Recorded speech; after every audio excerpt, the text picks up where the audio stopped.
मांगने के लिए मैं आप आई हुई है, तो whatever you want from me as your family member, don't consider me as chief minister of this and this. Just consider me as your family member. Thank you so much. Thank you. So thanks a lot. Joy Hind and Joy Bangla.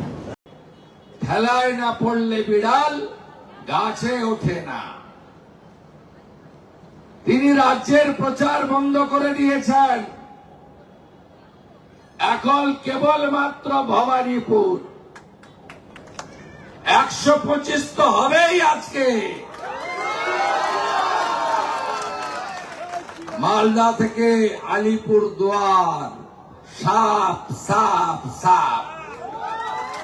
Purulia শূন্য, বাঁকুড়া শূন্য, পশ্চিম বর্ধমান শূন্য, ঝাড়গ্রামে 4-3 তো হবেই, পশ্চিমে 15-তে 10 তো হবেই, পূর্বে 16-তে 16, মুর্শিদাবাদে 2-এর জায়গায় 8, বীরভূমে 1-এর জায়গায় 7। তোমরা কোথায় যাবে? এখন থেকে ব্যাগ গুছাও। জেগে গেছে জনতা, যাবে এবার মমতা। আর হিন্দুরা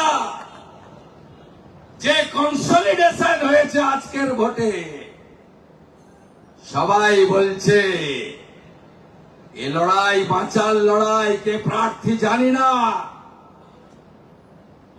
কে মন্ত্রী মুখ্যমন্ত্রী জানি না, এটা হিন্দুদের অস্তিত্ব রক্ষার শেষ নির্বাচন। আজকে তাই ঢেলে ভোট। আমার কথা রেকর্ড করে রাখুন, কোন হিন্দু বুথে তৃণমূল 5%-এর বেশি ভোট পাবে না। 29 তারিখ ইভিএম সিল করে বেরোবো, মানে কলকাতায় থাকবো, আর 4 তারিখে নিজে গণনার টেবিলে বসবো। সার্টিফিকেটটা নিয়ে প্রথম কালীঘাটে গিয়ে মা কালীর সঙ্গে দর্শন করব।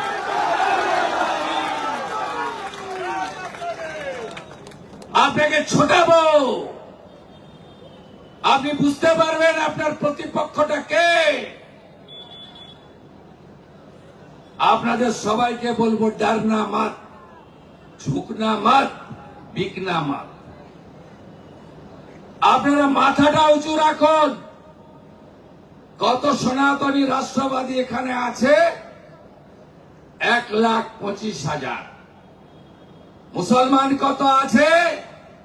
35,000। মুসলমান কত বাদ গেছে?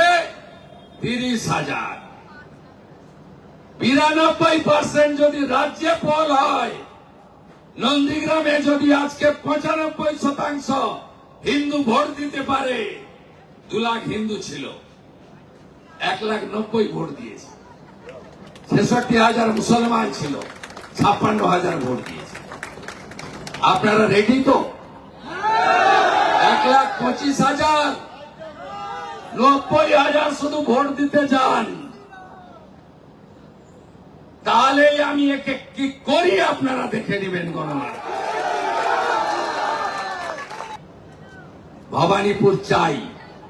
আমি শুধু সাইলেন্ট বলবো, সকাল সকাল আগে ভোটদান, পরে জলপান। আর আমার যুবক ভাই বোন বলবো, বুথে বসতে হবে। এজেন্টটা থাকলে কাজ শেষ, আর কিছু করতে পারবে না। জয় বাংলা কিছুই থাকবে না। দর্শক, শুভেন্দু অধিকারী শুনলেন তো, উনি বলছিলেন যে রাজ্যের সব প্রচার বন্ধ করে দিয়ে এখন এখানে শুরু করে দিয়েছেন। হ্যাঁ, এটা আজকের ভবানীপুর এলাকাতে ওনার একটা র্যালি, কিন্তু ওই লোকজন, সাইডে লোকজন সেই অর্থে ছিলই না। ওই পেছনে যারা আর কি অন্য জায়গা থেকে এসছেন, সব পেছনে পেছনে হাঁটছিলেন। আর যখন দুদিকটা খুব খালি লাগছিল, তখন দাঁড়িয়ে পড়ছিলেন যাতে করে পেছনের লোকেরা সাইডে গিয়ে দাঁড়িয়ে যেতে পারেন, যাতে করে একটু ভিড় লাগে, নমস্কার করতে সুবিধা হয়। তো এইসব উনি করছেন ভবানীপুরে। তারপরে একটা জৈন মন্দিরে গিয়ে সেখানেও ওনার প্রার্থনা করে এসছেন, ফ্যামিলি মেম্বার হিসেবে আশীর্বাদ চেয়েছেন। তো এইসব হয়েছে আর কি।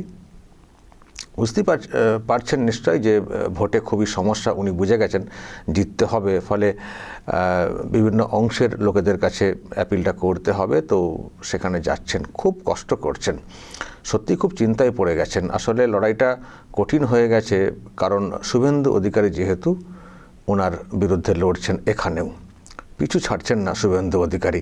21-এ নন্দীগ্রামে হারিয়েছেন, সেখান থেকে চলে এসে এখানে বাই ইলেকশনে জিতে মুখ্যমন্ত্রিত্বের পদটাকে রক্ষা করেছিলেন, আবার এখানেই প্রার্থী হয়েছেন। আর শুভেন্দু অধিকারীও জানতেন যে উনি এখানেই প্রার্থী হবেন, ফলে উনিও ওনার নামটা দল থেকে আগেই ঘোষণা করে দেওয়া হয়। তো সেই মতো লড়ছেন। এটা নাম কাওয়াস্তে লড়া না যে দুটো জায়গাতে লড়ছেন, এটা জাস্ট একটা নাম কাওয়াস্তে, সেটা না। কিন্তু শুভেন্দু অধিকারী এটাকেও হেড অন নিচ্ছেন, জেতার জন্য লড়ছেন, এবং উনি পুরো অঙ্ক কষে বুঝিয়ে দিচ্ছেন যে কী করে আমি এখানে জিততে পারি। কারণ আজকে যে ভোটটা হয়েছে, এবং দর্শক শুনলেন জেলা ভিত্তিক কটা আসন হবে বিজেপির পক্ষে, সেটাও উনি বলেছেন। আর উত্তরবঙ্গ এবং জঙ্গলমহল যেখানে আজকে ভোট হয়েছে, ধুয়ে মুছে সাফ হয়ে যাবে টিএমসি, সেটাও বলেছেন। আর জেলা ভিত্তিক তো বললেনই। তো যেটা বলতে চাইলেন সেটা হচ্ছে যে এই যে আজকে ভোটটা হয়েছে এবং বিজেপির যে রেজাল্টটা হবে, এটা হচ্ছে সনাতনীদের ঐক্যবদ্ধ হওয়ার রেজাল্ট, এবং এটা বাঁচার লড়াই। তো সেই জন্য যারা সনাতনী আছেন তারা ঐক্যবদ্ধ হয়েছেন ওনার নন্দীগ্রাম থেকে শুরু করে এইসব এলাকাতে, এবং তার জন্যই এই রকম রেজাল্টের প্রত্যাশা ওনাদের। আর এটাও বললেন যে এমন অবস্থা, হিন্দু বুথ যেগুলো, সেখানে 5%ও টিএমসি ভোট পাবে না। সব হিন্দুরা, সনাতনীরা ওনাদের জন্য ঐক্যবদ্ধ হয়ে গেছেন। এটা বলে এবার হিসেবটা এখানে কষলেন, যেখানে তো 1,25,000 সনাতনী হিন্দু আছেন, আর টিএমসির যে পুঁজি মুসলিম ভোট, সেটা তো 35,000। 30,000 তো মাইনাস হয়ে গেছে, 30,000 তো ফেক টেক ছিল, সেটা তো মাইনাস হয়ে গেছে। তো এখন তো আছে 35,000। তাহলে ওদিকে 35,000, এদিকে 1,25,000। আরে 90,000 বেরিয়ে আসুন না, দেখবেন কি হয় জয়টা। তো আমারও দর্শক যেটা মনে হচ্ছে যে দিদিমণি অঙ্কটা বুঝে গেছেন, দিদিমণিও অঙ্কটা বুঝে গেছেন। সেই জন্যে উনি এখন সব প্রচার ছেড়ে দিয়ে উনি এখন রাস্তায় নেমেছেন। এটাও লজ্জার যে একজন মুখ্যমন্ত্রী, তার কাজের নিরিখে এমনি ভোট হয়ে যাওয়ার কথা, একজন মুখ্যমন্ত্রীকেও হাত জোর করে রাস্তায় ঘুরতে হচ্ছে। দেখুন, ওনাকে যারা হারাবেন তারা রাস্তায় যেতে পারেন, মানুষের দুয়ারে যেতে পারেন। আপনি তো আপনার কাজের মাধ্যমে তো যাওয়ার কথা। তো আপনার তো দুয়ারে সরকার চলে, এখন দুয়ারে মুখ্যমন্ত্রী কেন ঘুরছেন কেন? সরকারকে দুয়ারে পাঠাচ্ছিলেন, এখন মুখ্যমন্ত্রী হিসেবে আপনাকেও দুয়ারে ঘুরতে হবে? তাহলে কি কাজ করেছেন? দুয়ারে সরকার পাঠিয়েও মানুষের আস্থা অর্জন করতে পারেনি, নিজেকে গিয়ে হাত জোর করতে হচ্ছে, একটু দেখবেন। এ তো ওই যে আপনি বলে থাকেন না, গলায় গামছা দিয়ে এ করা উচিত সে করা উচিত। আমার কোথাও মনে হয় আপনি যা করছেন, আপনাকে কেউ ওই একই কথা কেউ বলতে পারেন যে আপনি একজন মুখ্যমন্ত্রী দুয়ারে ঘুরছেন ভোটের জন্যে, আবার চলে গেছেন মন্দিরে, জৈন মন্দিরে, আরও কত মন্দির ঘুরবেন। তারপর তো ওইদিকে 16 আনা মসজিদ আছে। তো উনি সব দিকটাই বেশ খুবলে খাবলে খাওয়ার চেষ্টা করেন, আর এইসব করেই টিকে থাকেন। তো ওনার তো উন্নয়নমূলক সে অর্থে কিছুই নেই, মিশনও নেই, ভীষণও নেই। যা হয় বাংলাটার হাল এরকম হয়ে যাচ্ছে। তো উনি ভাবছেন যে এইসব করে জিতে যাব আর কি।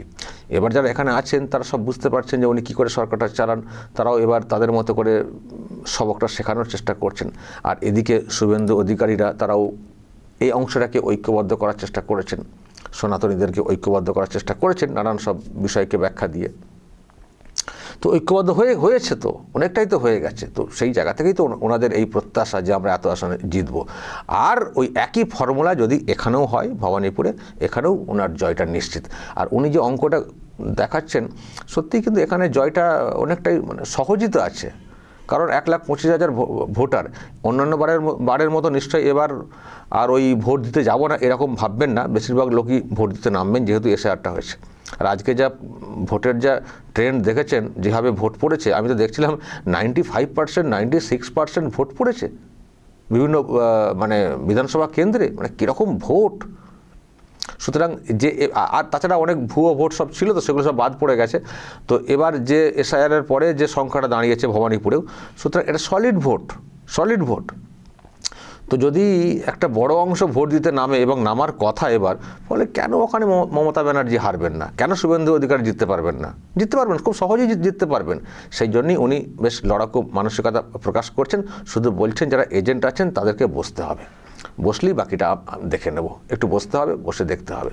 নিশ্চয়ই ওনারও খেলার উনিও খেলতে জানেন তো এইসব বিষয়ে, মানে পক্ত লিডার, উনিও জানেন কি করে এই ভবানীপুরকে উদ্ধার করতে হয়। তো সেই চেষ্টা উনি করছেন। তো উনি যেভাবে ওখান থেকে অক্সিজেন নিয়ে ফিরেছেন, দেখুন দর্শক, আজকে ভোট শেষ হয়েছে নন্দীগ্রাম, উনি যেহেতু ওখানেও প্রার্থী হয়েছেন, ভোট শেষ হতেই কিন্তু চলে এসছেন এবং বলেও ছিলেন আগেই, আমি কিন্তু 23 তারিখে ভবানীপুর ঢুকবো। আর উনি যেটা বলেন সেটা দেখি হয়ে মানে করেনও, সত্যি কিন্তু ভোট মিটতেই চলে এসছেন ভবানীপুরে, চলে এসছেন। তো চলে আসার পরে উনি দর্শক এইসব হিসেব টিসেব দেখিয়েছেন। আর ওভারঅল একটা তো মোদি ক্রেজ এইসব তো আছেই, নরেন্দ্র মোদিও তো আজকে ভাষণ দিয়েছেন এবং দর্শক দেখাবো, দিদির প্রোগ্রামে তো দেখলেন ওই তো সাইডে লোক নেই, নরেন্দ্র মোদির প্রোগ্রাম দেখবেন, আজকে হাওড়াতে একটা র্যালি করেছেন, হাওড়ার র্যালিতে দেখবেন একটু অ্যাম্বিয়েন্স সমেত দেখাই শোনাই, দেখুন যে কিভাবে নরেন্দ্র মোদিকে মানে দেখার জন্যে ভিড় এবং ওনার কতটা ক্রেজ, দেখুন দর্শক।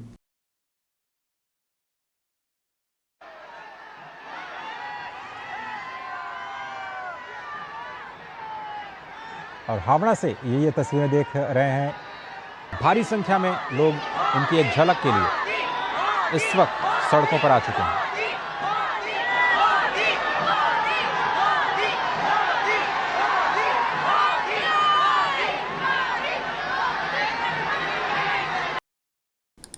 এরকম দেখছিলেন দিদিমণির প্রোগ্রামে সাইডের লোক আগে থেকে দাঁড়িয়ে আছেন, দেখুন কত লোক।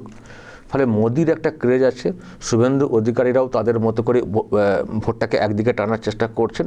তো সব মিলিয়ে যা ওয়েভ আছে এই মুহূর্তে এবং আজকের ভোটের যা নিশ্চয়ই এর একটা ইম্প্যাক্ট থাকবে, মানে দ্বিতীয় দফাতে এত সুন্দর ভোট হয়েছে, এত মানুষ ভোট দিয়েছেন এবং ভোটের কী রেজাল্ট হতে পারে তার একটা আন্দাজও চলে এসছে। ফলে এখানে এর জন্য একটা সুইং হবে।